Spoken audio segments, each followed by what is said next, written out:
Ang kwentong ito ay hango sa totoong buhay.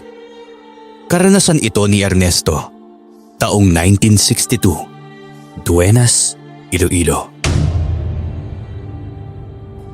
Lumaki ako sa tribo ng mga shaman at kasama ko ang aking lola. Hindi lahat ng tribo ay nagkakasundo. Mayroong traidor at sakim sa kapangyarihan.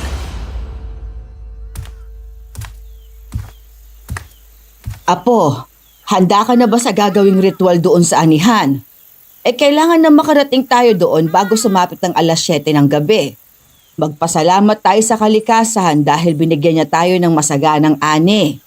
Lola, totoo po bang sinasabi nila tungkol sa mahiwagang sungay ng usa? Isa din po ba yun sa dahilan kaya maganda ang ani natin? Oo, kaya nga halos lahat dito ng mga katribo natin palaging nag-aalay sa gitna ng gubat ng mga prutas o bigas na naani. Gumaganti din sa kabutihan ng usa. Oh, nakita niyo po ba yung usa, Lola? Anong itsura niya? Puting usa na may gintong sungay. Nakikita lang siya kapag malapit na ang anihan pero ang pinapakitaan lang niya ay ang mga taong may mabuting puso. Isang beses ko lang siyang nakita noon at hindi na naulit. Kung ganun, wala palang pag-asa si Pinuno na makita yung usa. Kasi may masama siyang balak dun . Shh! Huwag kang magsalita ng ganyan at baka may makarinig sa'yo. Tara na, umalis na tayo. Dalhin mo ng ibang alay natin. Umalis na kami ni Lola sa bahay ng gabing yon para pumunta sa palayan na aanihin na namin bukas.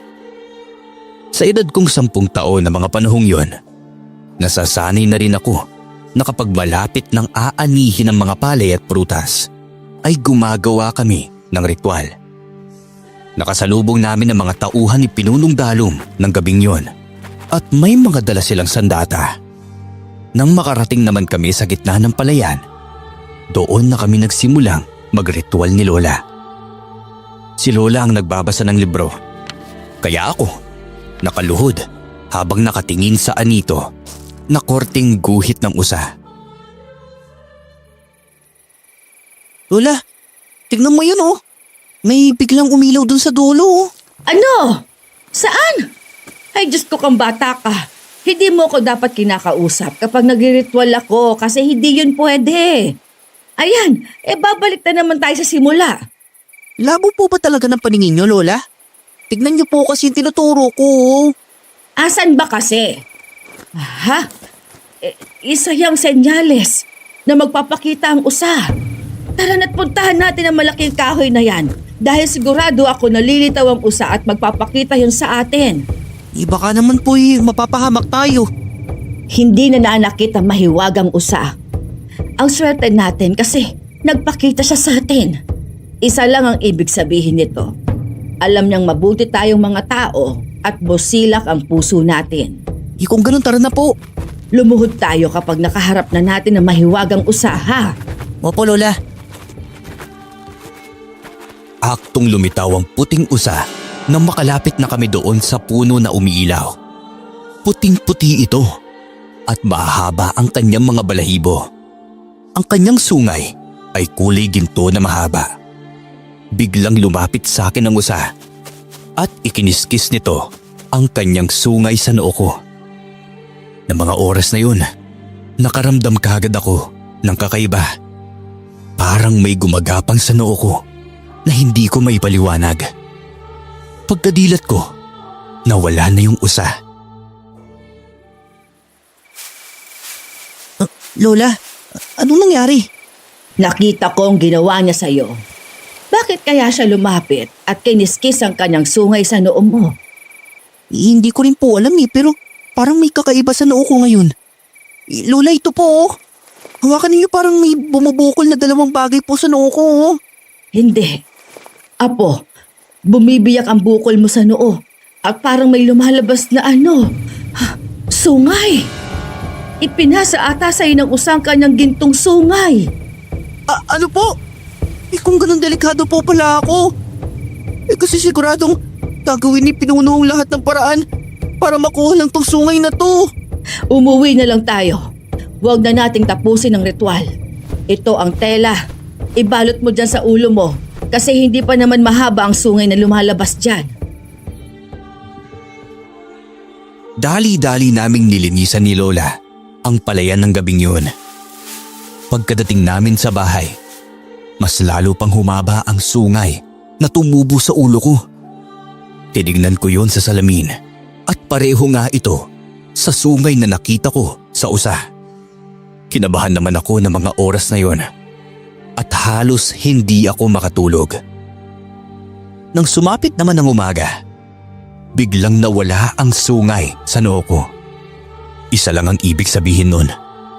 Baka sa gabi lang lumalabas ang sungay at sa araw ay kusang nagtatago. Ay, buti naman po na wala yung sungay na tumubo sa noo ko. Kung hindi, habang buhay na talaga akong hindi makakalabas ng bahay. Hindi ka ba nasasaktan kapag tumutubo yon o nawawala? Hindi naman po. Pero parang nag-iba po ang pakiramdam ko eh. Nakakarinig na po ako ng kahit may hinang tunog. Tapos, nakakakita pa po ako ng mga nilalang na nakatago. Pero hindi naman po sila nakakatakot. Ano? Ibig mong sabihin, hindi ka na normal, apo. Parang ganun na nga po. Tapos kanina, nang magasing ako, tinawag ako ng puno dun sa labas. Parang nangihingi ng tubig. Kaya yun, diniligan ko po siya. Aling Delna, Daga, maganda umaga po. Oh, Fatima, pumasok ka dito at may sasabihin kami sa'yo. Si Daga, may tumutubong sungay sa kanyang noo. Nakita kasi namin kagabi ang puting usa. Tapos kiniskis niya ang sungay nito sa noo ni Daga. At nang matapos, nagkaroon na kaagad ng sungay ang bata. Totoo ba yon, Daga? Opo, totoo po lahat yun. Tsaka na ako maniniwala kapag nakita ko na mismo na tumubo ang sungay sa noo mo. Pwede mo bang ipakita mo sa kanya ang sungay mo, apo? Hindi ko po kasi alam kung paano ko yun papalabasin eh. Ng mga sandaling yon, bigla na naman ako nakaramdam na parang may bumubukol ulit sa noo ko. Lumabas ulit ang sungay ko ng araw na yun. Kaya gulat na gulat si Ate Fatima nang makita niya ito. Ikaw, Daga. Ikaw ang susunod na pinuno ng tribo natin. Paano po? Ikaw ang napili. Pero kailangan wag itong malaman ng pinuno dahil baka anong gagawin niya sa'yo. Sakim ang taong yon sa kapangyarihan. Yun nga din ang ikinatatakot ko. Maitatago man natin ito pero kusang lalabas ang kapangyarihan ni Daga. Malalaman pa rin ito ng iba kasi nakikita sa mga kilos niya ang pagbabago. Matapos ang araw na yon, mas naging maingat ako sa mga kilos ko para walang makapansin ng pagiging iba ko sa lahat. Inaamin ko na simula nang nagkaroon ako ng kakaibang sungay, nakakaramdam ako ng lakas na hindi normal. Kayang-kaya kong patumbahin ang isang puno kahit sa simpleng tulak ko lang.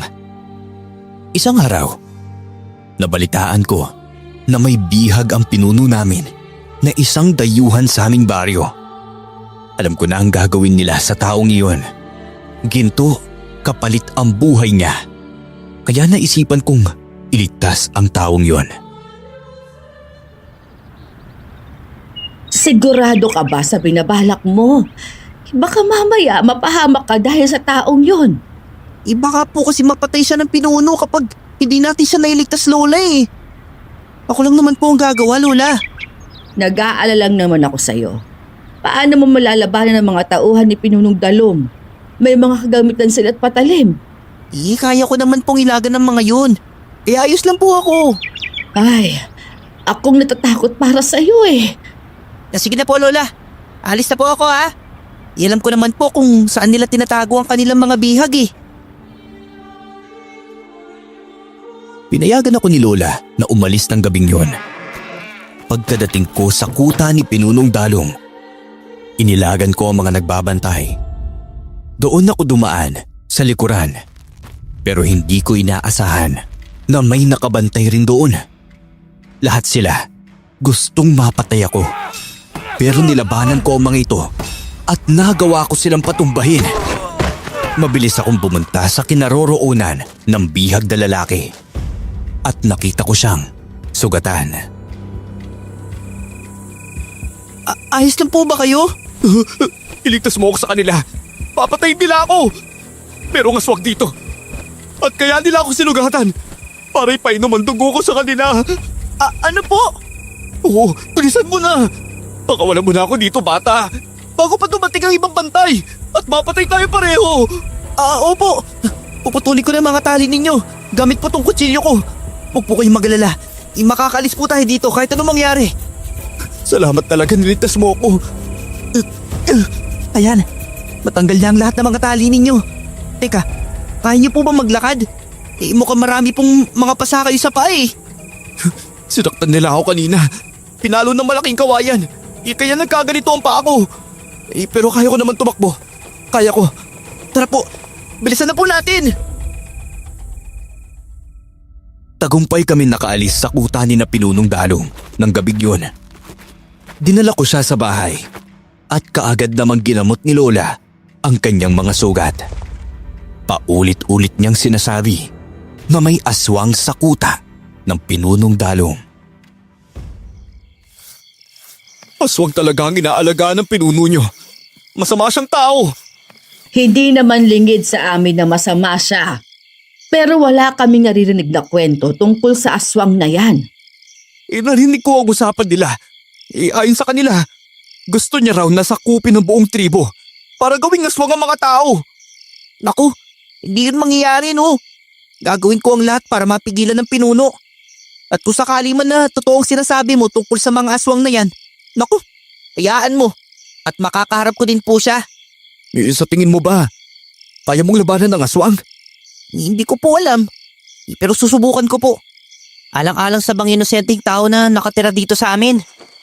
Ang mabuti pa magpahinga na muna ikaw, iho, ha? Ano ba ang pangalan mo at bakit ka napadpad dito sa amin? Ako po si Teo. At kaya po ako dumaya dito para sa isang misyon. Pagkaumaga nun, nabigla naman kami nung dumating ang Pinunong Dalong sa kubo namin para hulihin ako. Marami siyang tauhan na kasama at hinanap niya rin si Kuya Teo. Sobrang takot si Lola, kaya ako na ang naglakas loob na harapin sila. Ang lakas ng loob mo para pasukin ang kuta ko at iligtas ang lalaking dayo. Isa kang makasalanan. Nilabag mo ang batas ko bilang pinuno. Alam niyo po, isa din pong makasalanan ng pambibihag ng tao. Hindi po tama na hulihin niyo siya at saktan. May kwento pa nga niya sa akin na pinapainom mo sa aswang ang kanyang dugo. O ano, naniwala ka na ba sa kanya? Aba, meron bang aswang na katribo natin? Hindi ko po alam. Pero ang gusto ko lang, mailigtas ang taong yun. Abay kung talagang malakas ka, tignan natin kung hanggang saan ang makakaya mo. Mga kawal, sugurin niyo ang batang yan at tirisin niyo siya hanggang mamatay. Sinugod naman ako ng kanyang mga tauhan. Kinamitan nila ako ng kanilang mga patalim para tagain ako. Pero isa-isa kong naiilagan ang bawat pag-atake nila. Minsan nga sa sobrang lakas ko, nagawa ko pang lumipad sa ere na hindi ko rin inaasahan. At sabay na pinagsisipa ang dalawang kawal hanggang sa nawalan sila ng malay. Hindi ko naman gugustuhin na makapatay ako ng isa sa kanila dahil alam ko na mali yun. Isa-isa ko silang sinipa sa leeg at likod, kaya lahat sila ay bumagsak sa lupa at umuungol sa sakit. Paano ka nagkaroon ng lakas at bilis ng ganyan? Hindi na po mahalaga kung ano meron sa akin. Basta ang gawin nyo, hayaan nyo na lang ang lalaking to na mamuhay ng malaya. Hindi to maaari. Mas malakas ka pa kaysa sa mga kawal ko. Kaya dapat lang na magsilbi ka sa akin. Tsaka na po, kapag po may makakatalo sa akin, tsaka na ako maninilbihan sa inyo. Ano ba? Saan ka magaling na bata ka? Anong sikreto mo? Nakakatuwa ang lakas na meron kay Ernesto. Abay bibigyan kita ng mataas na posisyon sa kuta ko. basta makipagsanib puwersa ka na lang sa akin. Pasensya na po. Hindi naman po sa tinatanggihan kita pero ayoko lang manilbihan sa inyo, no? Makakalis na po kayo. Napatitig lang sa akin si Pinunong Dalong ng mga oras na yon. Hanggang sumapit pa ang ilang mga araw. Naging balita naman sa baryo namin ang pagsalakay ng aswang sa kuta ni na Punong Dalong. Marami din ang namatay ng mga oras na yon. At isa si Ate Fatima na nagsasabi na may kasalanan si Ena sa mga nangyayari. Siya ang misteryosang dalaga sa baryo namin na halos hindi lumalabas tuwing araw. Ang alam ko lang tungkol kay Yena, siya ang nakuhang bata doon sa natutupok na bahay ng mga aswang. Kaya nga malakas ang kutob ko na siya ang aswang na sumalaki sa kuta ni na Pinunong Dalong. Hindi kaya gumaganti siya sa pagkamatay ng kanyang pamilya at kalahi? Kilala ko pong mabait si Ate Ena. Oo, mabait nga siya sa araw pero sa gabi, ewan ko na lang. Kilala niyo ba si Ronron? Yung batang kalaro mo palagi, Daga. Siya ang nakakita kay Yena. Isang gabi na nasa likod ng kanilang bahay at tinubuan ito ng pakpak. Nagkataon kasi na inutusan siya ng nanay niya na sunduin sa kuta ang kanyang itay. Kaya yon ang nasaksihan niya. Sumasang-ayon ako sa sinasabi mo. Si Yena, ang bunsong anak ni Dato Maulap na isang aswang noon. Kung ganun po, bakit pa siya binuhay kung isa siyang aswang? Dahil sanggol lamang si Yena noon. Makakaya ko bang patayin ang isang sanggol? Habang kinakain ng apoy ang bahay ng mga magulang niya, narinig ko siyang umiyak kaya pumasok ako kahit delikado para iligtas siya. Iniwan ko sa tabing ilog ang sanggol at napulot naman ito ng matandang babae na nanlilimos. Pinalaki niya si Yena. Lola, hindi bang sabi ninyo pinatay ni Dato Maulap ang anak ni Pinunong Dalong? Oo, kaya gumanti ang pinuno. Pinapatay din sina Dato Maulap at ang kanyang pamilya. Ang sabi naman daw ni Pinunong Dalong, hindi muna gagalawin o papatayin ng dalaga hanggat hindi siya ang nakakita na maging aswang ito. Isang linggo naman ang nakalipas. Nalaman namin na mayroong kabataan na nawawala sa aming baryo. Isa daw sa mga dahilan ay may naririnig silang boses patungo sa kagubatan na tumatawag sa kanila. Ang nagpapatunay nun ay ang anak ng dati naming kapitbahay. Dahil naabutan ito ng kanyang nanay na papasok sa kagubatan. Nang malaman yun ni Lola, doon siya nagsabi sa akin na noon pa man, ganoon na ang paraan ng aswang para makapambiktima. Tandang-tanda ko pa noong kabataan ko. Yan rin ang aswang na nambibiktima. Pero naubos silang lahat dahil naitaboy ito ng mga albularyo. At ang naiwan lang ay ang kandidato Maulap. Hindi kaya Lola, ang nambibiktima nga po talaga. Si Ate Yena? Di ba siya lang ang naiwan na kalahi ni Dato Maulap? Sa tingin ko nga tama ka, Apo. Diyos ko, hinayaan ko pa mabuhay ang aswang na siyang makakalaban mo. Kasalanan ko ito, Apo. Hindi niyo naman po siguro ginusto yung pangyayari. At isa pa, kaya ata pinagkaloob sa akin ng puting usa ang kanyang mahiwagang sungay. Dahil alam niyang may paparating na ganitong klaseng suliranin. Pero bakit ngayon lang umatake ang aswang na yan? Dahil ito na yata ang magandang panahon para sa paghihiganti nila. Sigurado akong pinlano nila itong malahat. Lalo na at parang nabalot na ng kasamaan ang Pinunong Dalong. Teka, matanong ko nga po kayo ulit, Kuya Teo. Totoo nga ba talaga yung sinabi mo? Na kaya kanila sinugatan para ipainomang yung dugo sa aswang? Oo, totoo yun. Pero imposible na aswang si Pinunong Dalong. Paano yun mangyayari? Wala sa angkan nila ang pagkaaswang. Malalaman po natin yan kapag dumating na ang tamang panahon. Isa lang po ang sinisigurado ko. May alam si Pinuno sa bagay na ito. Kung meron man ay mas lalo kanilang pag-iinitan dahil malakas ka. Alam naman nating pareho na matagal na niyang gustong makuha ang ginto na mahiwagang sungay ng usa. Naku, di ngayon makukuha sa akin. Nabalitaan ko nga pala, ang sumusuporta na taga-kabilang nayon pupunta sa kuta ni Pinunong Dalong. Pinatatawag tayo doon para makinig sa kung ano man ang mauulat nila sa mga katribo natin. Kung ganun, pumunta tayo doon at nang hindi tayo mahuli sa kanilang napag-uusapan.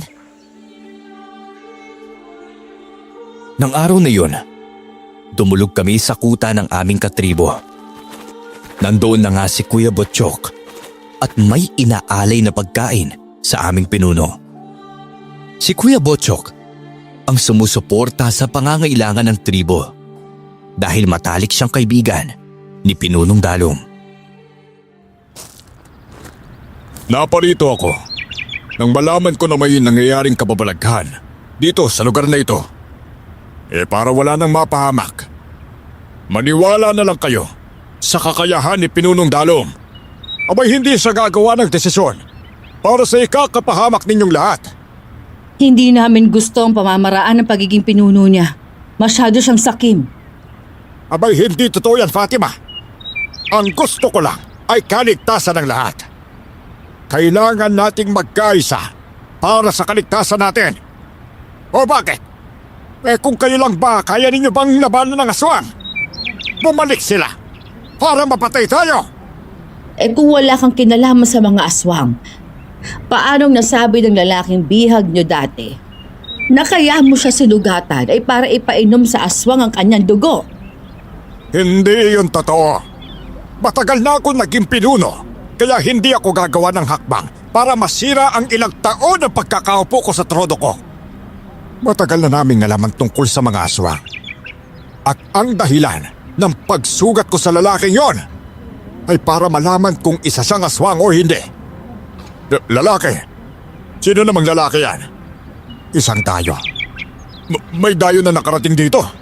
O nasa na yun? Nasa poder ni Aling Delna at ayaw nilang ilabas ang taong yon.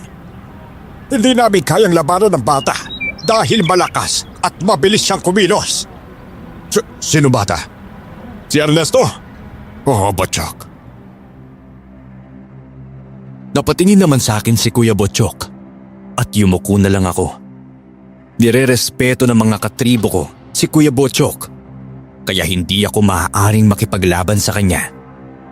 Lumapit siya sa akin at hinawakan ang aking noo tsaka malapad na ngumiti. Kung ganon, parang nakikita ko na kung sino ang dapat na umupo sa tronong yan, Pinunong Dalong. Bah, may napag-usapan tayo. Kaya hindi mo ko pwedeng alisin sa pwesto ko. Wala din namang pangarap ang apo ko na maupo sa trono mo kahit malakas siya kaysa sa'yo. Ang gusto lang niya ay kapayapaan nating lahat at kapayapaan para sa ating kalikasan. Sabihan mo ng iyong mga tauhan na itigil ang pagputol sa mga kahoy at pagsira sa ating kalikasan. Ginawa namin yon para lalabas ang puting usa na may mahiwagang sungay. Kailanman ay hindi magpapakita ang mahiwagang usa sa inyong mga masasama. Teka, gaano ka ba kalakas, Ernesto? Hindi po ako malakas. Sakto lang po na kaya ko lang maprotektahan ang sarili ko. Mabait kang bata. Kaya alam ko na sasabihin mo sa akin kung saan nanggaling ang lakas mo. Wala pong nagbigay ng lakas sa akin. Kusa lang po talagang nangyari sa akin. Nagulat na lamang din po ako eh. Kung ganon, gusto mo bang sabihin na ikaw ang nakatakda? Nakatakda po para saan? Para ubusin ang mga masasamang nilalang sa mundo.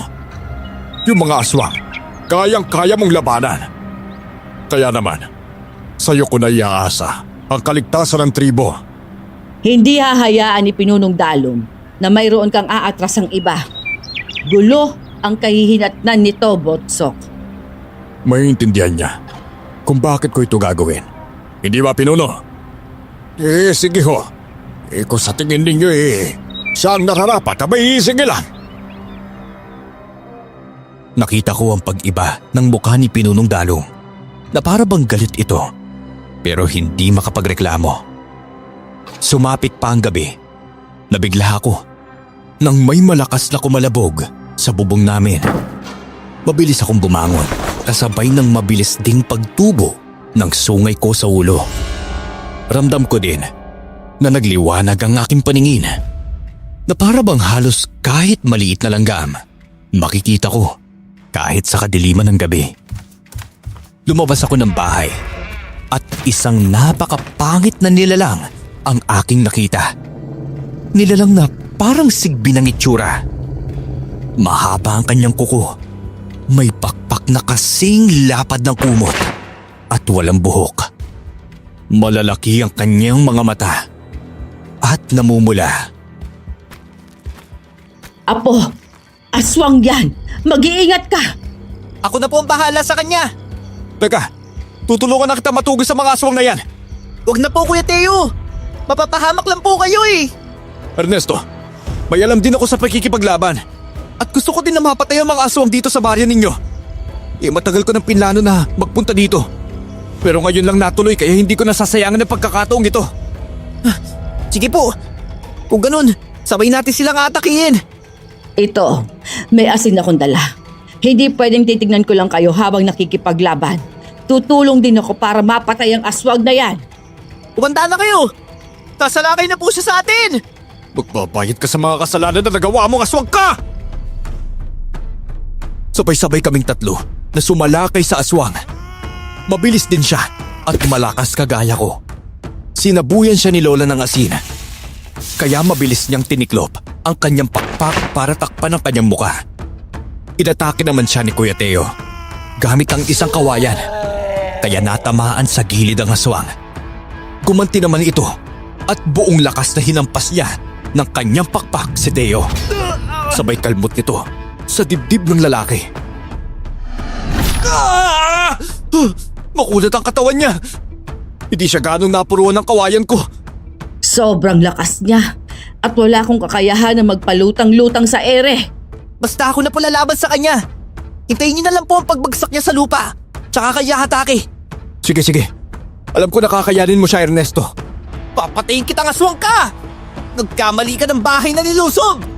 Haya na siya, daga. Talasan mo ang mga mata mo at ang iyong pandinig. Tumalon ako sa ere at malakas siyang nasuntok. Natamaan ko siya sa dibdib, kaya isang malakas na angil ang umalingaw-ngaw sa paligid. Lumipad pa atras ang aswang at parang inaaral niya ang kilos ko. Lalong-lalo na ang mga sungay na tumubo sa akin noo. Sumalakay siya para kalmutin ako. Pero mabilis kong nailagan yon. Hanggang sa umikot siya nang umikot sa akin. Halos hindi ko na namamalayan ang kilos niya. At laking gulat ko na lang nang hinampas niya ako ng malakas sa likod at kinalmot ang braso ko. Muntik na akong mahulog sa lupa.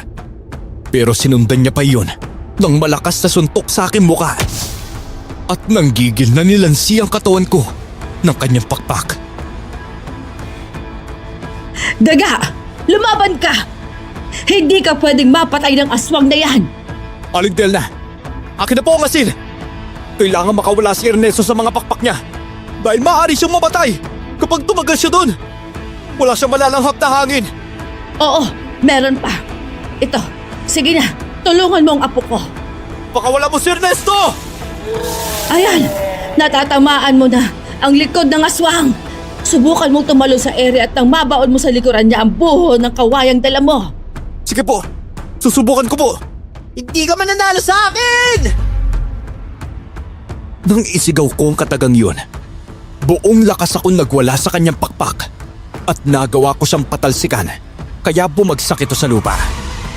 Saktong tumalon si Kuya Teo para tarakan ng kawayan ang kanyang likod. Pero dumulas lang doon ang kawayan. Doon naman mabilis na lumipad palayo ang aswang para tumakas. Aray ko po! Ang sakit at tabdi na sugat ko! Sinasabi ko na nga ba? Alam kong ikaw ang sadya nila dahil sa tangan mong lakas. Gusto ka nilang mapatay, daga. Ano kaya kung ibalik mo na lang sa puting usang tangan mong kapangyarihan? Hindi! Ayoko! Hindi naman po sa nag-iisakim na ako pero gusto ko muna na mapatay ang aswang bago ko to isauli. Tama po siya, Aling Delna. Kapag naibalik sa usang kapangyarihan ni Ernesto, mas lalong malalagay sa panganib ang buhay ng lahat. Lalong-lalo na, ang buhay ninyong maglola. Ang ikay natatakot ko pa. Nakita ng aswang ang sungay na tumubo sa noo mo. Titig na titig siya sa'yo. At alam kong naintindihan niyang dyan nagmumula ang kapangyarihan mo. Lola, alam ko po na nag-aalala kayo sa akin. Pero pangako ko po sa inyo, hindi ako susuko sa mga aswang na yan. Pumasok kami sa loob nang matapos ang labanan na iyon. Nagkaroon din ng sugat si Kuya Teo, kaya una siyang ginamot ni Lola. Nagulat pa ako nang makita kong dahan-dahan na naghihilom ang sugat ko. Kusang sumasara ang mga yun at bumabalik sa normal ang aking balat. Umiilaw ang palad ko, kaya dinapo ko yun sa sugat ni Kuya Teo. At kagaya ng sakin, nawala bigla ang sugat niya. Grabe! Nakakatuwa! Kaya kong pagalingin ang taong may sugat? Oo, sobrang nakatutuwa, Apo. Pero alam mo ba, para ka ring nakakatakot magmasdan kanina. Umiilaw ang mga mata mo habang naglalaban kayo nung aswang. Siguro po sa ganoong paraan, lumalabas ang kapangyarihan ni Teo. Malalaban ng iba pang aswang ang tungkol sa'yo kaya kailangan nating magdoble ingat. May ipagtatapat po ako sa inyo. Alam niyo po, kaya ako nakarating dito sa baryo ng inyong mga katribo. Dahil pakay ko talaga napatayin ng inyong pinuno. Siya kasi ang dahilan kung bakit namatay ang mga magulang ko eh. Ano? Bakit? Sino ba ang mga magulang mo at paano mo nalaman na namatay siya? 10 taon lang din po ako noon, kagaya ni Ernesto. Kitang-kita ko ang pagdakip nila sa nanay at tatay ko. Ang masaklap pa doon, hinayaan pa nila akong makita ang gagawin nila sa mga magulang ko. Yung nakita ko, may sinasagawa silang ritual. Kinuha ang kanilang mga dugo para ialay sa itim na anito. Ang kapalit lang noon ay ang pagbabalik buhay ng isang batang babae. Batang babae? Pero bakit hindi ko alam ang bagay na yon? Kasi po, sa isang sagradong kuweba nila ginawa ang bagay na yun. Kaya nangako ako sa sarili ko na hindi ako uuwi hanggat hindi nababayaran ni Pinunong Dalom ang pagkamatay ng mga magulang ko. Teka, ibig lang pong sabihin nito. May alam talaga si Pinuno sa nangyayaring pagsalakay ng mga aswang. Pero sino naman kaya ang babaeng binuhay niya? Yon ang kailangan nating alamin. Pero kung sa sagradong kuwebang yun ginawa, ibig sabihin, ang nakaalam lang doon ay ang mga katribo na pinagkakatiwalaan niya. Nag-isip kami ni Lola kung sino ang maaari naming tanungin at parehong sumagi sa aming isipan si Ate Fatima. Matagal na rin itong naninilbihan sa Pinunong Dalom at isa rin sa pinagkakatiwalaan. Saktong isang umaga, dumating siya sa bahay at doon nag-usisa si Lola sa kanya. Ang alam ko lang, yang si Lena ay isang estudyante ni Pinuno noon. Pero wag mong ipagsasabi to, ha? Dumating siya noon sa kuweba nang wala ng buhay. Tapos kinaumagahan, nagulat na lang kami na buhay siya ulit. Ano? Bakit naman bubuhayin ni Pinuno si Yena kung talagang namatay na to? Isa pa, anak yon ng kanyang mortal na kaaway. Hindi din alam ata ni Pinuno na anak siya ni Dato Maulap. Tsaka hindi ko din alam ang kanilang ugnayan. Mapapatunayan mo ba talaga na may tinatago si Pinuno? Mayroong pag-uusap na hindi kami kasali ng mga babae. Kaya hindi ko alam pero alam ko na sakim at masama ang ugali nun. Teka, si Ate Yena nga talaga ata ang aswang eh. Saan ba nakatira ang babaeng yun? Nako, doon yun siya nakatira sa bandang Kakahuyan. Malayo ang bahay niya rito. Hindi na ako umimik at nakita ko si Kuya Theo na lumabas ng bahay. Sinundan ko naman siya kaagad at papasok ito sa Kakahuyan. Alam ko ang daan papunta sa bahay ni Ate Ena. At nagulat lang din ako nang makitang nasa saktong daan si Teo. Kuya, mukha pong inaral nyo ng maayos sa mga daan pasikot-sikot dito ah. Matagal na ako nagmamanman dito nang hindi nyo alam. Para lang po patayin si Pinuno. Hindi ka naman makakalapit sa kanya eh. Dahil bantay sarado siya ng mga tauhan niya. Alam mo, ang babaeng yun ang dahilan kung bakit namatay ang mga magulang ko. Kaya kailangan rin niya magbayad. Hindi nga natin alam eh. Baka siya din yung aswang na nakalaban natin. Oh, ayun ang bahay niya oh. Teka, hindi. Bakit? Bakit may mga bata sa labas ng bahay niya? Siguradong tinawag niya ito gamit ang kanyang boses. Tara, tulungan natin ang mga bata. Tumakbo kami palapit sa bahay ni Ate Ena. At saktong lumabas din ito sa bahay niya. Nagpakita siya ng isang nakakatakot na ngiti. Duguan ng kamay at may hawak na kutsilyo. Mabilis niyang tinago ang kutsilyo sa kanyang likuran. Daga, anong ginagawa mo dito? At sino yung kasama mo? Si Kuya Teo po. Yan na. Dinala mo ba ang mga bata dito para biktimahin, ha? Ha? Hindi kita naiintindihan. Pasensya na kung may dugo ang mga kamay ko. Nagkatay kasi ako ng manok para ipakain sa mga bata. Sige na, umalis na kayo. Hindi ko kasi kayo mahaharap sa ngayon dahil may mga gagawin ako. Ate Ena, pwede ko bang hawakan ng mga kamay mo?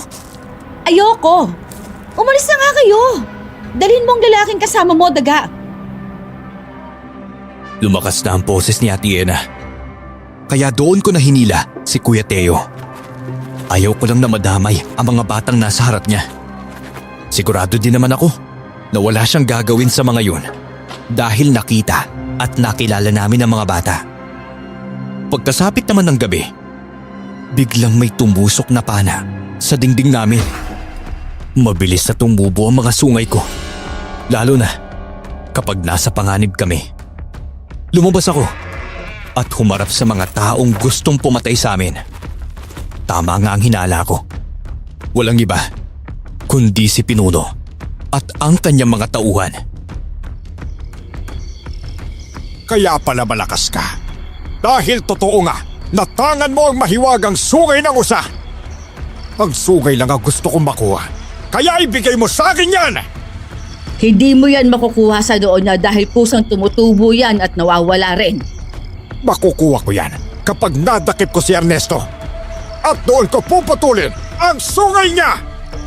Grabe kayo. Sagad hanggang buto ang kasamaan nyo. At paano mo nalaman ang tungkol sa sungay na to ha? Kayo po ata ang aswang na nakalaban ko eh. Hindi na mahalaga kung sino ang aswang na nakalaban mo. Dakpin niyo ang bata! At kailangan ko siya ng buhay! Huwag kang mag-alala. Tutulungan kita na labanan ng mga tauhan niya. Ngayon niyo sabihin na wala siyang alam sa nangyayari. Matapos lang nating makalaban ng aswang, alam niya kaagad ang tungkol sa sungay mo? Apo, ano ba ang desisyon mo? Papatahin mo ba si Pinunong Dalong? Naku, hindi ko pwedeng gawin yun. Dahil marami din naman ang may gusto sa kanya bilang pinuno. Kailangan ko lang siyang pigilan. Para hindi siya magtagumpay sa plano niyang saktan ako o maputol ang sungay na mahiwagang usa. Gamit ang aking kamao na malakas manuntok, hinarap ko sa labanan ang ilang tauhan na dala ni Pinunong Dalong. Tumulong din sa akin si Kuya Teo na labanan sila. Sa ngayon, may dala silang espada at winasihos nila iyon sa harapan namin. Sabay silang sumugod. Kaya nadepensahan namin kagad ang aming mga sarili laban sa kamatayan. Totoo nga na magkakaroon ng kakaibang lakas ang makakuha ng sungay ng usa. Hanggat sa mamatay ka, hindi mapapasayo ang sungay ng usa. Isa kang masama, Dalong. Pinuno! Pinuno ang itawag mo sa akin! Hindi ka naman sana naging pinuno. Kung hindi lang hiningi ni Botsok na ilagay ka sa tronong yon, ginagamit mo siya para makuha ang gusto mo. Kapag bumalik siya, ako mismo magsasabi sa kanya na pinagtangkaan mo ang buhay ng apo ko. Abay, hindi na siya babalik. Matagal pa bago siya bumalik, kaya magkakaroon ako ng maraming pagkakataon para mapatay ko ang apo mo. Kayo! Isa sa pinakamalakas na umatake sa akin ay ang kanang kamay ni Pinuno. Tinaga niya ako ng espada, sinuntok at tinadyakan, pero nailagan ko yun. Gumanti naman ako ng suntok sa kanya at napuruhan ko siya sa tiyan. Lumipad pa ito dahil sa lakas ko. Kaya tumalon din ako ng malakas para sakalin siya, tsaka binagsak ang kanyang katawan sa harap ng Pinuno. Mabilis at malakas din kung lumaban si Teo. Kaya kahit kaming dalawa lang, nagawa naming patumbahin ang aking katribo. Oh, paano ba yan? Lahat ata ng mga tauhan na dala mo. Walang kalaban-laban sa akin eh. May araw ka din, bata ka. Alam mo, makukuha ko rin ang sungay ng usa sa'yo. Kayong lahat, mga wala kayong kwenta. Wala kayong pakinabang. Nahanap niyo na ata ang katapat ninyo ah. Naku, hindi magtatagal. Matatapos na rin ang paghahari-harian mo. At ako mismo ang kikitil sa buhay mo. Kagaya ng ginawa mo sa mga magulang ko. Hindi ko alam kung ano sinasabi mo. Anong hindi mo alam? Abay, naalala mo ba ang mag-asawang pinatay mo para lang mabuhay ang isang batang babae ha? At ang batang babae na binuhay mo, papatayin ko muna sa harapan mo bago kita patayin. Matagal nang tapos ang pagyayaring yun. At kahit ako naman nagsisi din sa ginawa ko. Sana hindi ko nalang binalik ang buhay ng babae doon. Ikaw mismo ang dahilan kung bakit dumarami ang aswang dito sa baryo. Pero hindi ka nila sinasaktan dahil alam ko na may kasunduan ka sa kanila. O di kaya, isa ka ding aswang. Kung isa ka mang aswang, balang araw kapag nagtagpo ulit tayo, sisiguruhin ko na hindi ka na makakatakas. Isang malakas na halakhak ang pinakawalan ni Pinunong Dalong at umalis na lang kasama ang kanyang mga tauhan. Nagtago na rin ulit ang sungay ko ng mga oras na yon. Sa di kalayuan, namataan ko si Ate Yena na nagmamasid. Hinabol namin siya ni Kuya Teo at nang maabutan namin siya, bakas ang takot sa kanyang muka. Lubayan niyo ako. Wala akong alam sa mga nangyayari. Kung wala ka talagang alam, bakit ka natatakot dyan? Alam nyo, isa sa nakuha kong kapangyarihan ay makakaramdam kung may panganib na paparating. Pero ngayon na kaharap natin si Ate Yena, hindi ko yun maramdaman eh. Narinig mo ang usapan namin, hindi ba? Sabihin mo, ikaw ba talaga ang babaeng binuhay niya? Hindi ko alam. Hindi ako. Ate, magsabi lang po kayo ng totoo. Kung ayaw nyo na may masamang mangyari sa inyo, sabihin nyo na lang po kasi sa amin ang lahat ng nalalaman ninyo. Wala akong nalalaman. Kaya lang ako napadaan doon dahil bala ko sanang pumunta sa kagubatan para kumuha ng kahoy. Pero nadatnan ko naglalaban kayo. Kaya sandali akong napatigil at nagmasid. Hindi ako naniniwala. Alam ko na nagsisinungaling ka lang talaga. Hindi ko naman sinabi na maniwala ka sa akin eh. Basta ako, malinis ako. Hindi totoo ang binibintang nila sa akin. Hindi ako isang aswang. Wala akong binibiktima. Ate Yena! Tama na. Hayaan mo na siya. Kahit anong tago niya, lalabas din ang katotohanan kung ano ang kanyang pagkatao. Pasaan at mananagot ang dapat na managot. Binalikan namin si Lola sa bahay at nakita ko siyang nakatulala. Alam ko na natatakot ito sa kahihinatnan ko. Pero isa lang ang sinisigurado ko sa kanya. At yun ay hindi ako pababayaan ng espiritu ng usa. Nang sumapit naman ang hating gabi, naramdaman ko na bumangon si Teo.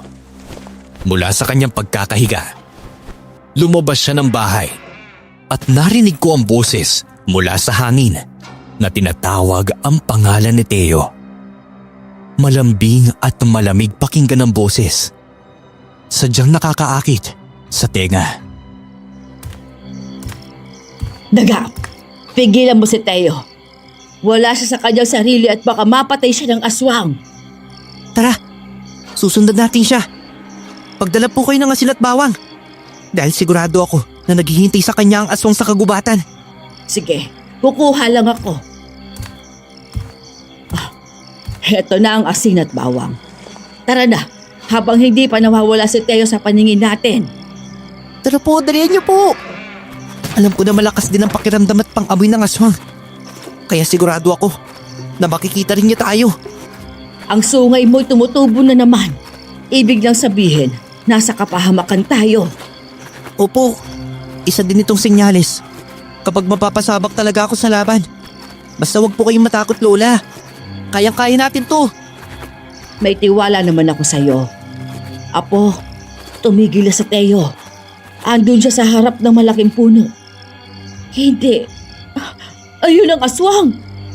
Nakasakay sa malaking sanga. Akin na po ang asin. Kayo na po ang bahala kay Kuya Teo, ha.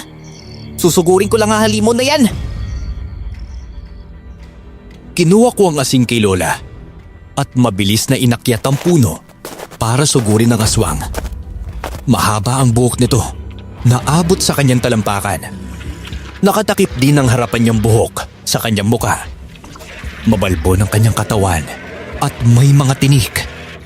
Bigla siyang kumanta at parang mawawalan ako ng focus sa sarili ko habang sumusugod sa kanya.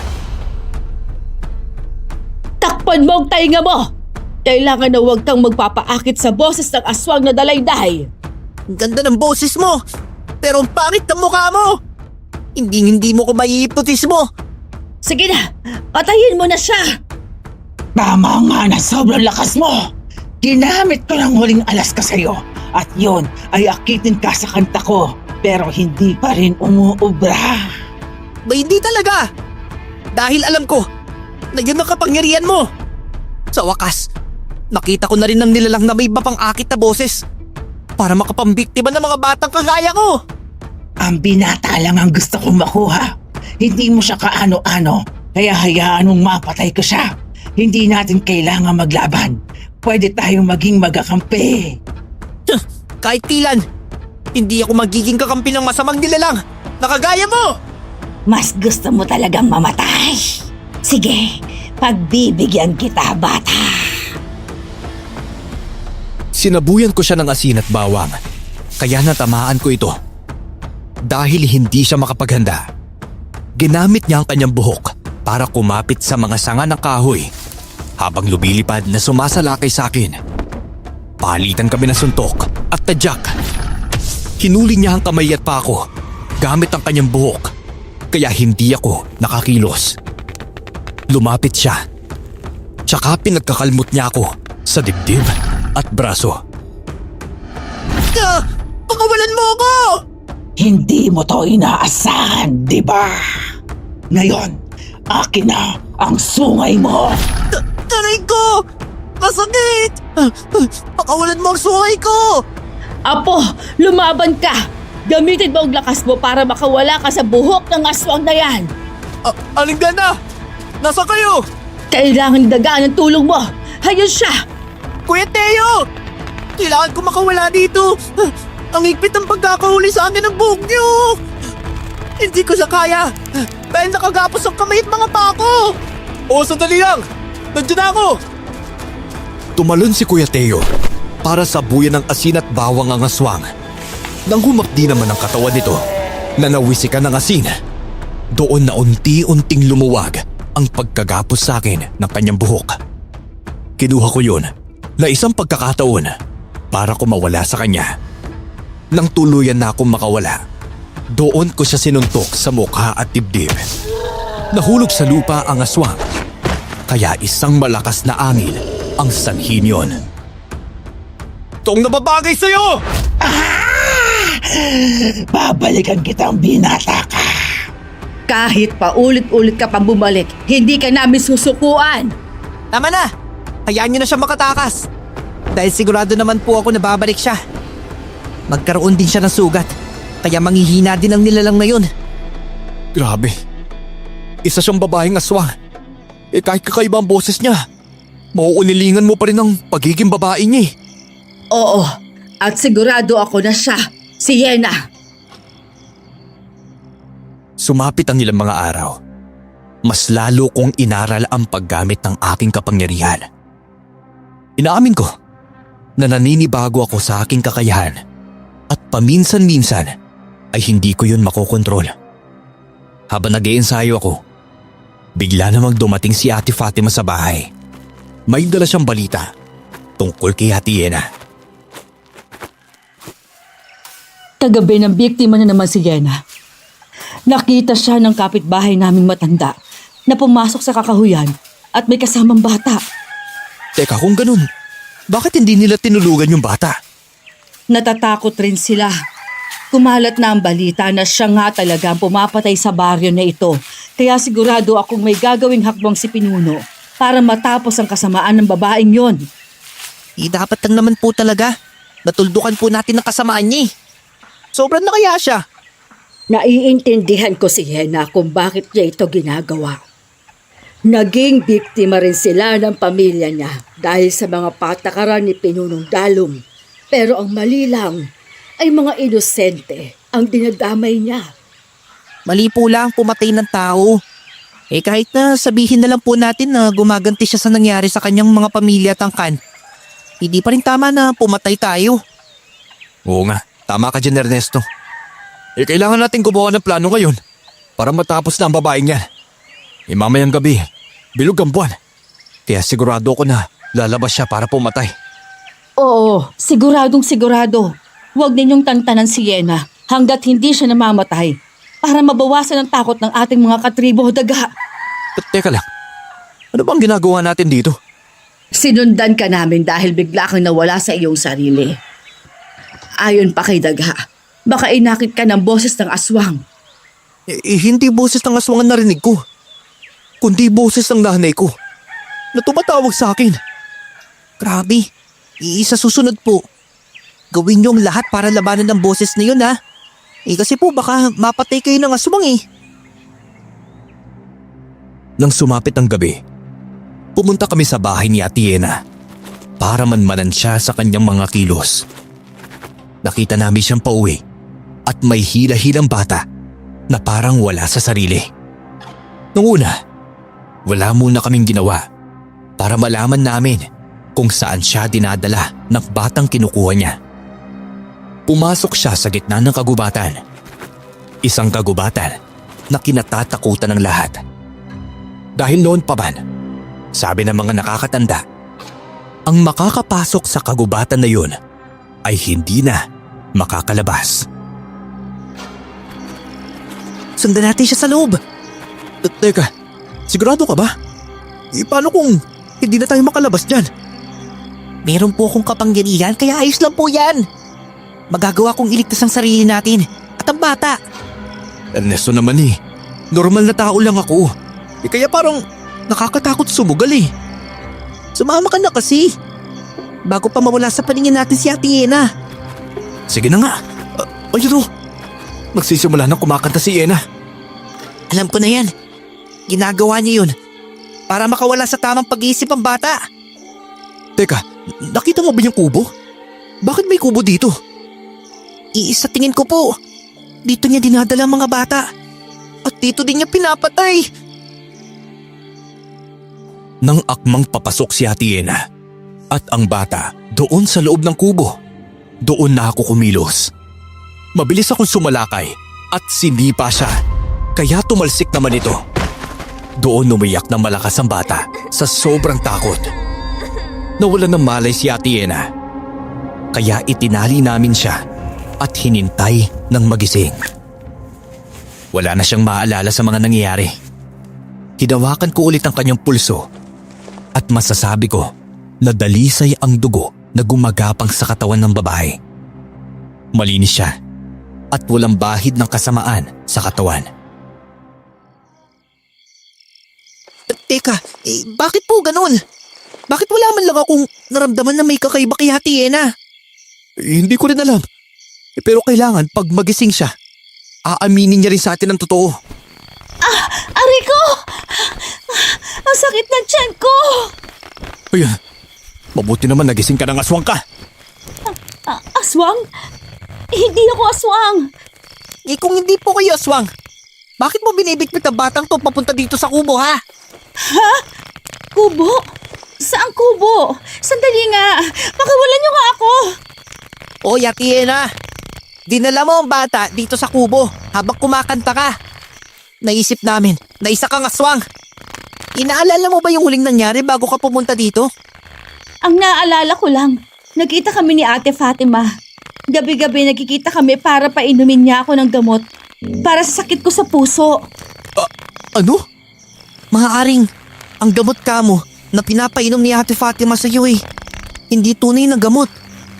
Kundi gayuma para susunod kayo sa lahat ng utos ng aswang. Nagkatinginan lang kami ni Kuya Teo ng mga oras na yun. Nagpasya kami na ihatid si Ate Yena sa bahay at sinugod naman si Ate Fatima. Nadatan namin ang babae na may hinahalo na masangsang na amoy sa malaking kawali. Nararamdaman niya na yata kung bakit kami nandoon. Kaya bigla siyang nagpalitan niyo bilang isang aswang. Lumaki ang kanyang mga mata at tumulis ang labi na parang tuktok ng uwak. Tsaka doon humaba ang kanyang buhok na hanggang talampakan. Inaasahan kong darating kayo ngayong gabi sa pamamahay ko.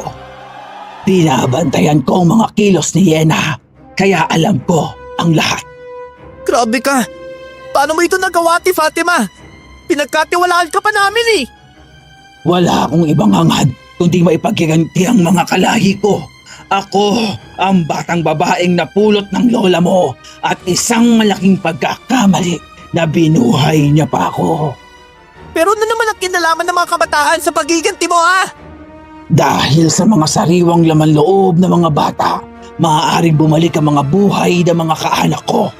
Anak din ako ng dating kabit ni Pinunong Dalum. At kaya niya pinapatay ang pamilya ko dahil natuklasan na may relasyon sila ng nanay ko. Ayop ka? Si Yena? Si Yena pa ang tinuro mong aswang? Yung pala, inuuto mo lang kami. Si Yena ang ginagamit ko para kumuha ng mga bata para sa akin. Hindi niya maaaring tanggihan ang hiling ko sa kanya dahil nasa ilalim siya ng kapangyarihan ko. Ilang taon ko itong hinintay at ito na ang takdang oras para bumawi sa inyong tribo dahil malakas na ako. Kagaya ng ginawa niya para makalaban, pinahaba niya pa ng sobra ang kanyang buhok at sinakal kaming pareho ni Kuya Teo. Itinaas niya kami sa ere, kaya halos hindi kami makahinga. Nakita ko na kinuha ni Kuya Teo ang kanyang punyal at pinutol ang buhok nito. Pero hindi na ilagan ng lalaki ang malakas na suntok ng aswang sa ulo niya. Bumagsak si Kuya Teo sa lupa. Kaya kaagad niyang kinalmot ang mukha ng lalaki. Tinarakan siya ni Kuya Teo ng punyal, pero umagos lang ang talim nito sa kanyang balat. Tingnan mo kung paano ko patayin ang binatang ito. Kung talagang malakas ka, ako ang harapin mo! At hindi si Kuya Teo! Alam mo na wala siyang laban sa'yo dahil isa lang siyang normal na tao! Tumigil ka! Dapat lang na mamatay kayong pareho at nang makuha ko sa iyo ang sungay na mahiwagang usa. Ernesto, may kakaiba sa kanya. Mas lalo siyang lumakas. Babalian kita ng butong bata ka! Bigla niya akong tinapon sa isang malaking puno ng kahoy. Kaya nauntog doon ang likuran ko. Malakas yun.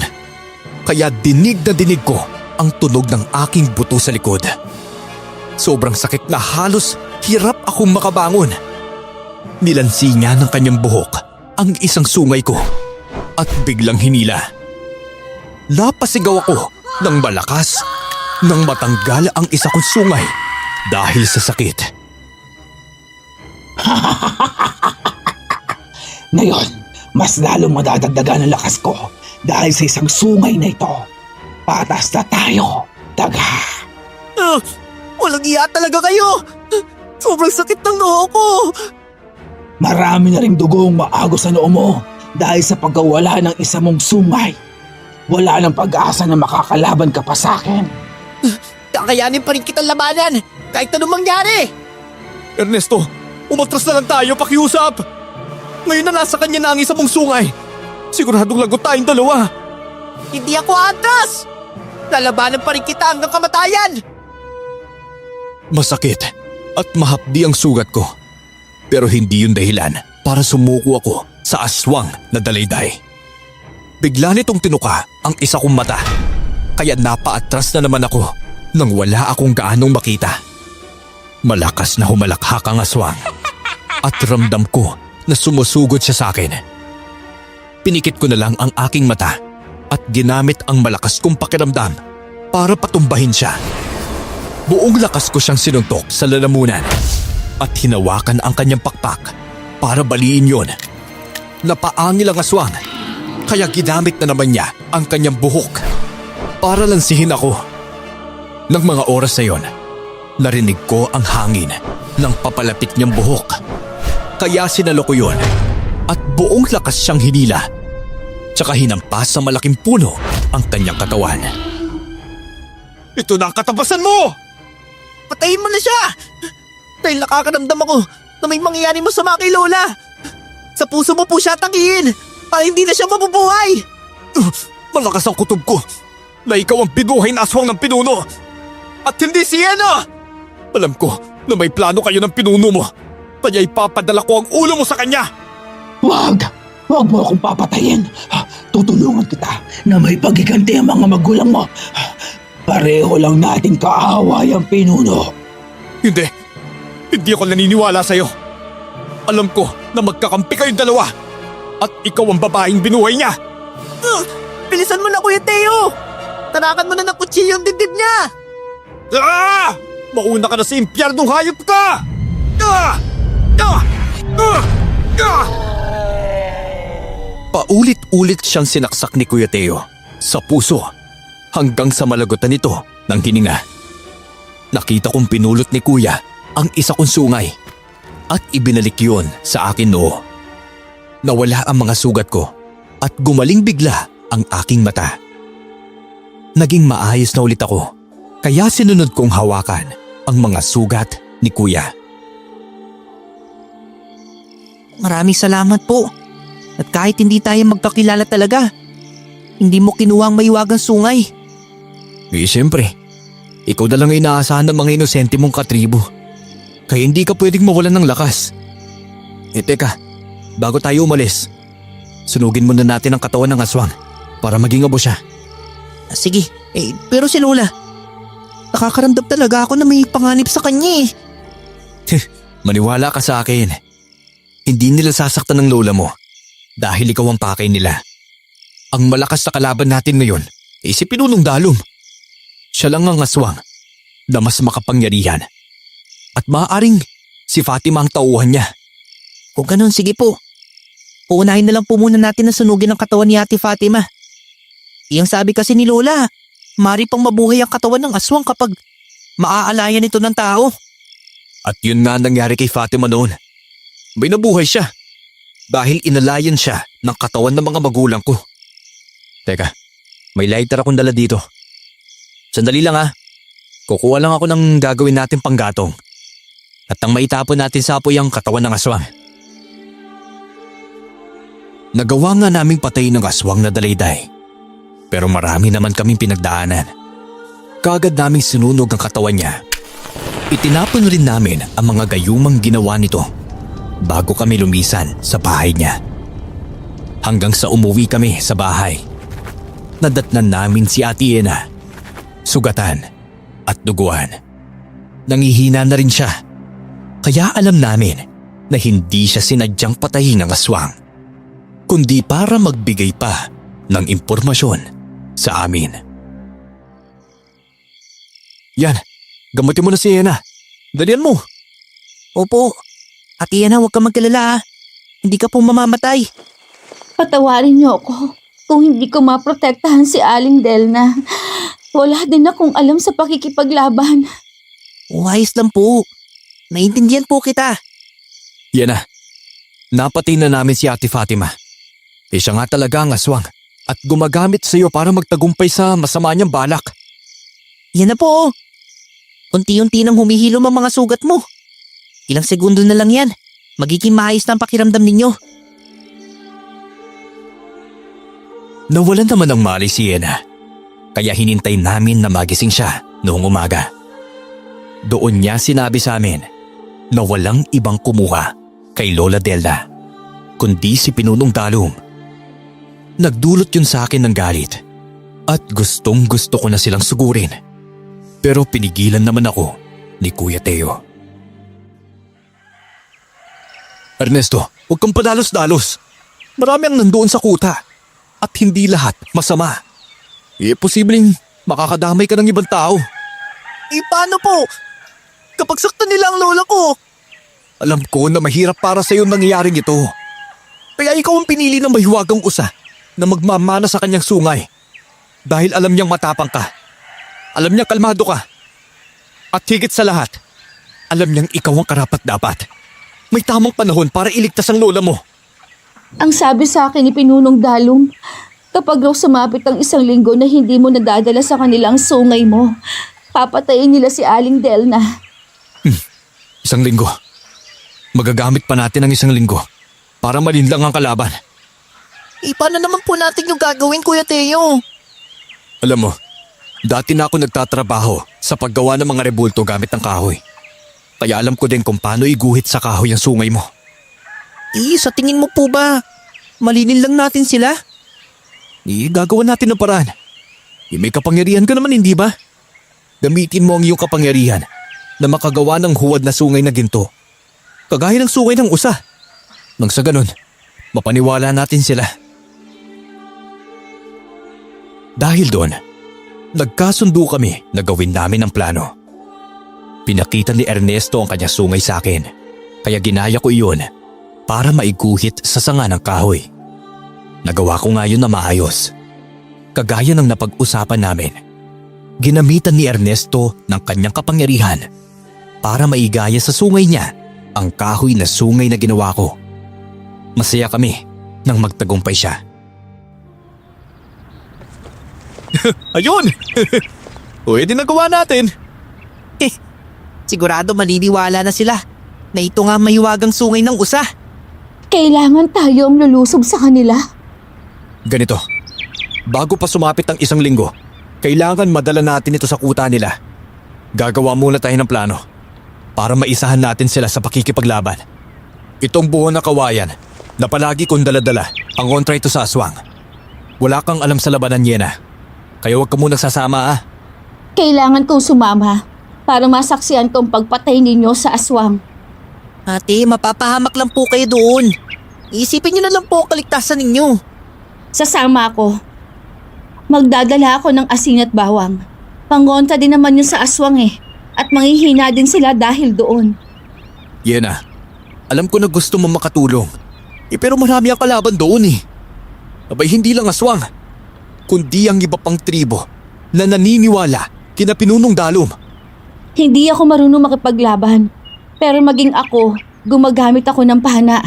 Siguro naman mapapakinabangan kong kakayahan ko na yon. Pero wala naman tayong pana. Teka, parang merong pana si Lola dito . Pero wala nga lang gagamitin na pang bala doon.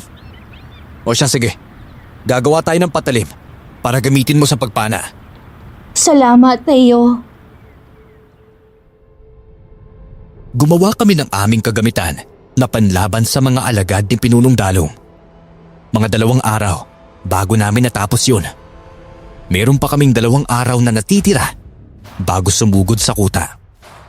Kaya ang 1 araw ay ginamit namin para mag-ensayo. Desidido na kaming mapatay ang aswang, lalong-lalo na ang pinuno. Hanggang sumapit na ang pang 1 linggong palugit namin para iligtas si Lola. Gabi nang sinalakay namin sila, binahalot ko sa pulang tela ang gawa sa kahoy na sungay ng usa para siguradong malinis at hindi masira. O ano, Handa na ba kayo sa isang madugong labanan? Handang-handa na po ako. Hindi ako papayag na hindi ko mabawi si Lola. Kaya ako sumama para lang ipaalam sa pinuno na hindi niya ako kalaban. Kalaban natin ang pinuno, Yena, ha? Siya ang bumuhay kay Fatima na isang aswang. Ginamit niya ang katawan ng mga magulang ko. Hindi ka pa naniniwala na isa siyang aswang? Wala ding kaalam-alam si Ate Yena sa bagay na yun.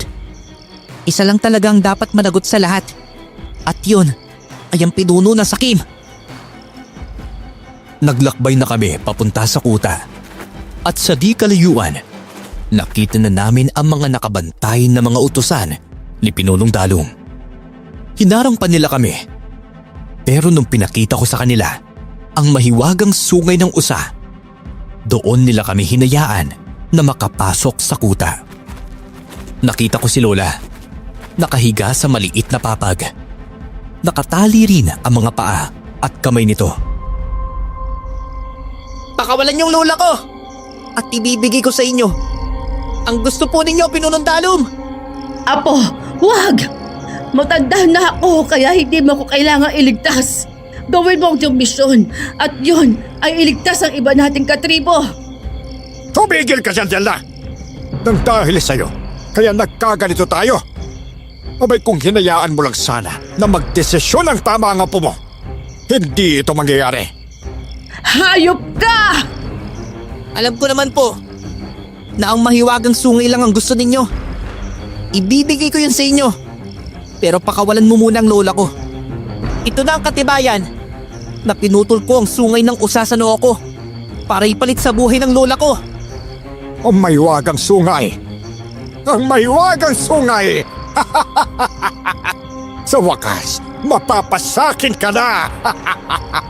O, teka. Bago mo mapasa kamay ang sungay, kailangan nakalagan mo muna ang matandang babae. At sino ka naman para utusan ako, ha? Alam namin kung gaano po kayo katuso, Pinuno. Hindi ko na kailangan na mahiwagang sungay na to. Mas mahalaga po sa akin ang buhay ng Lola ko. Teka, ikaw na babae ka. Pagkaisa ka din sa kanila! Kailangan kong makipagkaisa sa kanila nang sa ganon mailigtas kita sa itim na mahika. Itim na mahi ka? Oo, nasa ilalim ng itim na mahika ang tatay ko. Kaya pati ako, hindi niya kilala.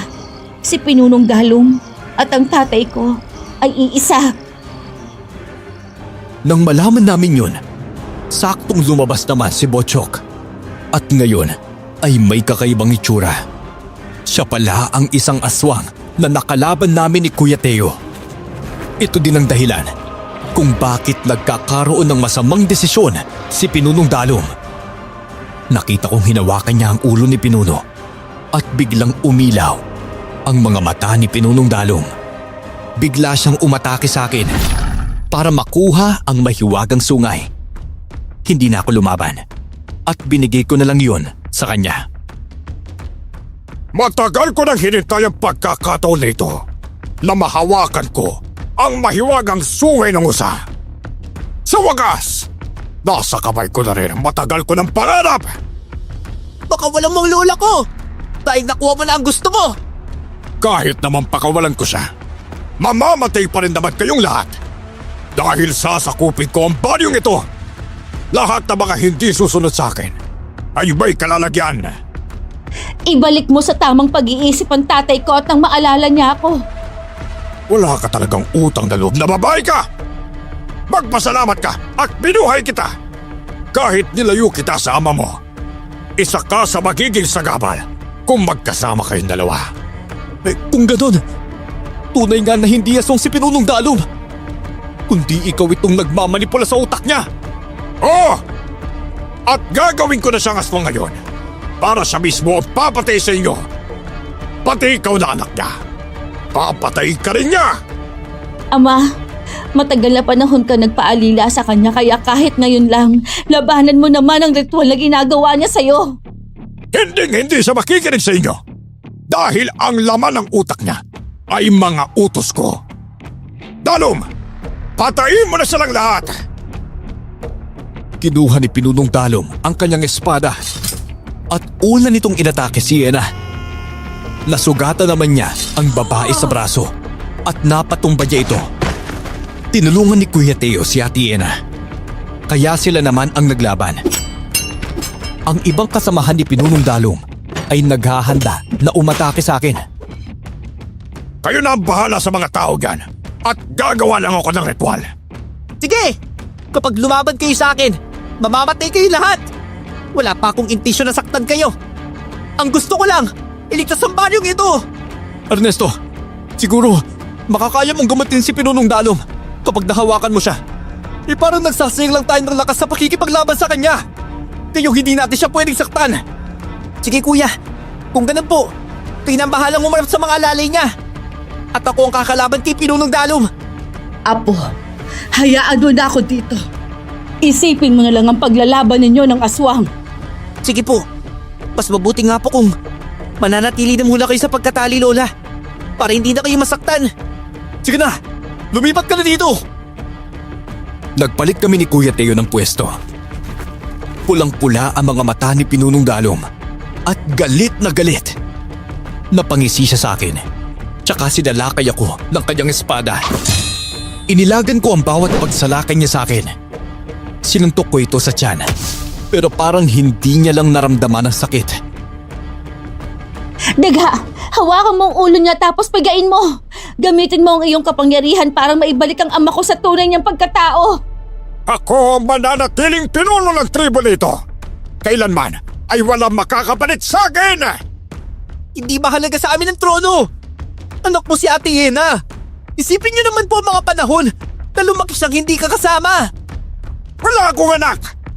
Para matapos nito, ayon kay Botchok, kailangan kong patayin ang babae niyan para maging ganap na akong makapangyarihan! Hindi po ito totoo. Ang gusto niya lang po, kayo mismo ang papatay sa anak ninyo. Ama, ako ang sanggol na kinuha sa inyo ni Dato Maulhap. Naaalala mo pa ba ako? Tatapusin na kitang babae ka! Tumalon siya para salakayin si Ate Yena. Pero nasa loko ang talim ng espada nito, kaya nasugatan ako sa kamay. Tinadyakan ko siya ulit sa tiyan at tumalon ako ng mataas para makapatong sa kanyang dalawang balikat.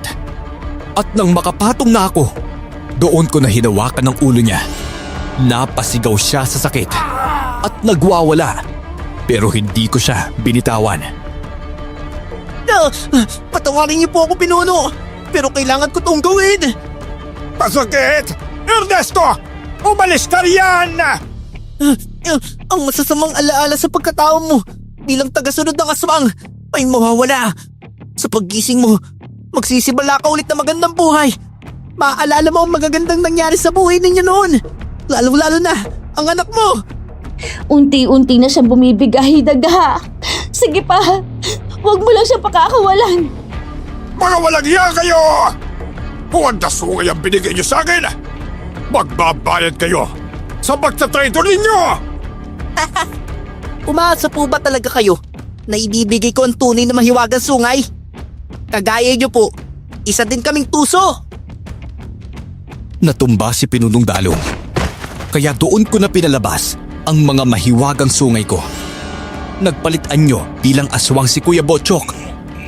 Humaba ang kanyang kuko at walang buhok sa ulo. Ngayon ko lang napansin na kaya niyang mag-ibang anyo na magiging mas nakakatakot pang tignan.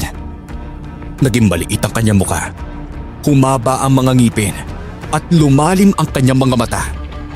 Alam ko na ang ibang lumalaban sa amin ay nasa ilalim din ng kanyang mahika. Si Kuya Teo, patuloy lang sa pakikipaglaban sa tauhan nila. Pero ni isa ay wala siyang pinapatay. Ito ang pangalawang pagkakataon na magkaharap tayo, bata.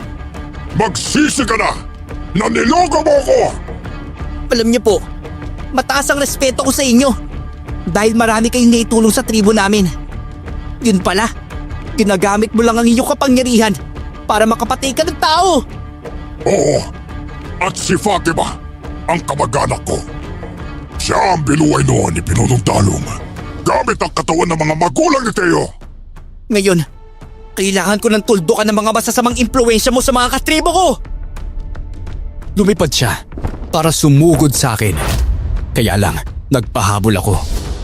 Medyo malayo ng ilang kilometro sa kuta para lang walang madamay. Inatake niya ako ng kanyang mga kuko at sinusubukan na kagatin ang kahit saang bahagi ng katawan ko. Kaya mabilis din akong umilag. Hinablot niya ang aking buhok at hinawakan ng aking dalawang paa. Tsaka binali ang katawan ko. Napahiyaw pa ako sa sakit. Pero nagawa ko pa rin siyang itulak ng malakas kaya napalayo naman ito sa akin. Malakas kong sinuntok ang dibdib niya at narinig ko siyang napaangil. Yun lang ba ang lakas mo, bata? Hindi pa yun. Hindi ko pa pinapalabas ang tunay kong lakas. Kung ganon, sumugod ka sa akin dahil gusto kong mailabas mo ang tunay mo lakas. Tignan ko lang kung hanggang saan ang makakaya mo. Ganun po ba? Sige! Go! Ang hina mo pala, bata. Wala akong maramdaman ang kahit anong sakit. Wala kang nararamdaman sakit. Pero dito, siguradong mapapasigaw ka! Nabigla din ako sa pagdating ni Kuya Teo ng mga oras na yon. Bigla niyang tinarakan ang likuran ng aswang na ito ng kanyang buho na kawayan at tumagos iyon sa dibdib niya. Makunat patay ng aswang dahil nagawa pa nitong bunutin ang buho na kawayan at itinapon kay Kuya Teo.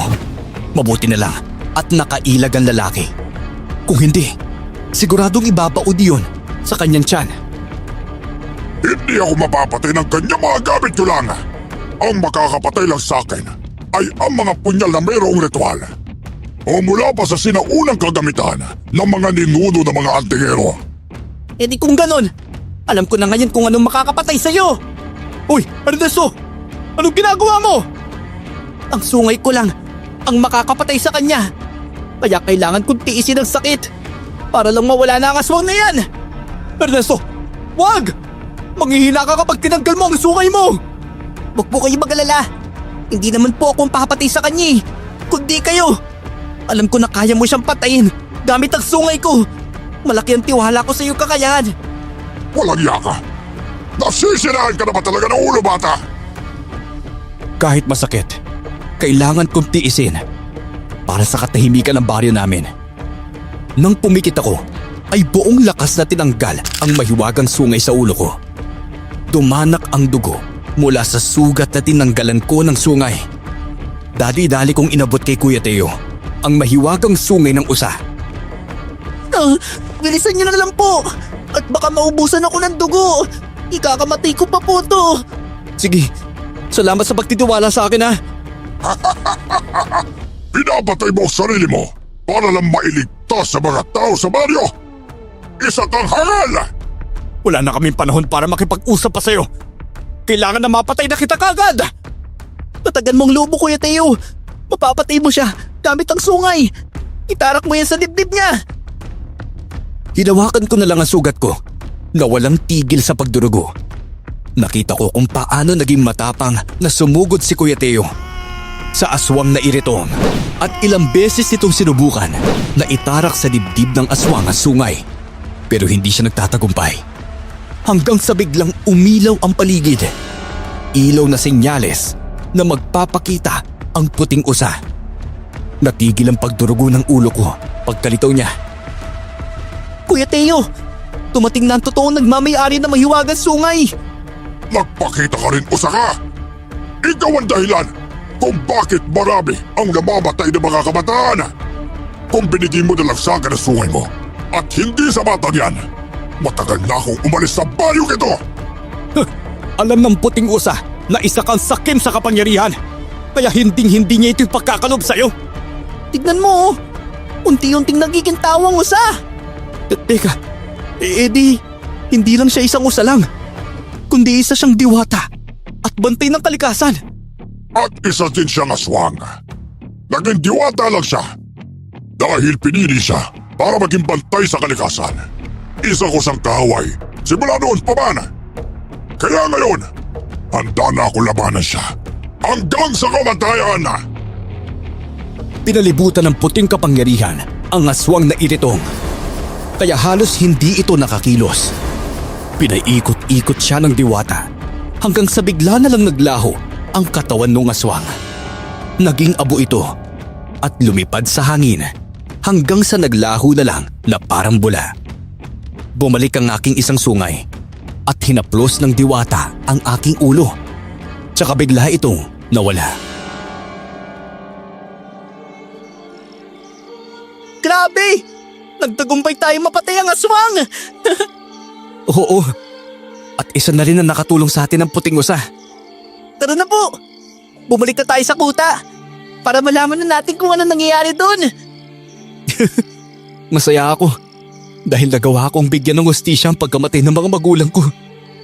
Hindi lang po ng mga magulang ninyo ang nabigyan natin ng hustisya. Pati na rin po yung mga batang walang kamali-malay na pinatay ng mga aswang. Pagbalik namin sa kuta, kitang-kita ko na magkayakap sina Pinunong Dalong at si Yena. Si Lola ay nakawala na rin. Ang aming mga katribo naman ay nakaluhod sa lupa. Ibig sabihin, nagsisi sila sa kanilang ginawa. Pinaliwanag naman sa amin ni Ate Yena ang mga nangyari. Bigla na lang daw silang tumigil at parang natauhan sa kanilang ginagawa. Ama, mahigit 1 dekada akong naulila sa inyo at hindi ko pa inaasahan na hahantong tayo sa ganitong sitwasyon. Ang makilala mo ko. Patawarin mo ko, Yena. Wala sa aking alaala mga nangyari. Ang naaalala ko lang at isang patunay na anak kita ay ang malaking balat mo sa leeg na kulay puti. Salamat at bumalik na kayo sa tamang pag-iisip. Wala akong alam kung ano nangyayari. Naiintindihan po namin kayo. Dahil ginamitan kayo ng kapangyarihan ng mga aswang, kaya niya kayo napasunod sa masama nilang gawain. Hindi ako karapat-dapat na maging pinuno ng tribo. Aalis na ako sa trono. At ikaw, Ernesto, ikaw ang papalit sa akin. Teka, wala po akong kakayahan na maging pinuno. Alam mo, sapat na itong napatunayan mo sa amin ngayon. Iniligtas mo ang buong tribo natin sa mga mapansamantalang aswang. Nasa iyo din ang may huwagang sungay ng usa. Kaya alam ko na kakayanin mo ang lahat. Oo, pabor ako na maging pinuno si Ernesto. Ako din, Apo. Pabor na pabor. Ngayon, maupo ka na sa trono mo. Pinunong Daga. Inilipat nila sa akin ang pulang tali mula sa ulo ni Pinunong Dalong. Marami naman ang nagsang-ayon na maging pinuno ako. Natuklasan ko na mayroon palang hideout na ginawa ang mga aswang sa ilalim ng lupa. At doon nagaganap ang kanilang mga masasamang gawain. Simula po ngayon, isasara ko na ang hideout na ito.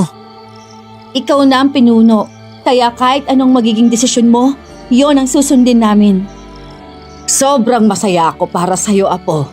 Sino ang nag-aakala na ang batang katulad mo ngayon ay isa ng nirerespeto na pinuno? Ako nga din po, Lola eh. Hindi din ako makapaniwala. Kuya Teo, ano po ba ang plano ninyo ngayon? Wala na akong balak na umalis dito kasi dati naman nasa tribo ang mga magulang ko. Kaya isa din ako sa inyo. Hindi nga. Kaya ayaw mo lang atang umalis dahil kay Yena eh. Oo nga, nagpaparamdam na nga siya sa akin ngayon eh. Ay nako, kung ano man yang sa inyong dalawa ay pag-usapan nyo yan ha. Marami pang dapat baguhin si Pinunong Ernesto sa baryo na ito. Kaya wag na kayo dumagdag sa isipin niya. Makalipas ang ilang buwan, mas lalong tumahimik ang aming baryo. Alam ko na sina Ate Fatima at Kuya Botchok na ang huling angkan ng mga masasamang aswang na nanatili sa lugar namin. Nagkaisa ang lahat para maisaayos ang baryo namin na nasira sa naganap na labanan. Masunurin na ang lahat sa bawat patakaran ko. Walang kasakiman at may magandang intensyon ang bawat isa. Oh, kamusta naman pala ang panliligaw mo kay Ate Yena? Naku, Pinunong Ernesto. Masyadong pakipot yun eh. Nainis na nga ako sa kanya. Gayong alam ko naman na may gusto siya sa akin. Ako, pagtyagaan niyo na lang po. Pasasan at magkakatuluyan din kayong dalawa. Magandang umaga sa iyo, Pinunong Ernesto. Ay magandang araw din po, Dalum. Kaya ako nandito para sabihin sa iyo na lubos ako nagpapasalamat sa pagligtas mo sa baryo natin at lalong-lalo na sa buhay ng aking anak. Ay naku, wala po yun. Matagal na po nangyari ang bagay na yun. Hanggang ngayon marami pa rin ang galit sa akin dahil sa kasakiman at kasamaan na pinakita ko noon. Sana man lang nalaman nila na hindi ko yun sinasadya. Huwag po kayo mag-alala. Ako na po ang kakausap sa mga katribo natin. Ay nako, maraming salamat kung ganon. Isa nga pala, kaya din ako naparito para sabihin na handa nang magpakasal si Hena kay Teo. Teka, totoo po ba yun? Oo, iho. Kung ganon, ako na po bahala. Bukas na bukas, gagawin natin ang pag-iisang dibdib ni na Ate Yen at Kuya Teo. Pagkaumaga nun, kinasal ko naman sila kagad. Kita ko ang kasiyahan sa mukha nilang mag-asawa nang matapos ang kanilang kasal. Isa din sa gumagabay sa akin bilang isang pinuno ay si Mang Dalum at si Lola Delna para siguradong maayos ang aming baryo. Bilang sila ang nakakatanda, kahit pinuno na ako, nakikinig pa rin ako sa payo nila. Sa ngayon po, patuloy pa rin ako sa pagsilbi sa baryo namin. Nagkaroon na rin ako ng asawa at mga anak na susunod sa yapak ko.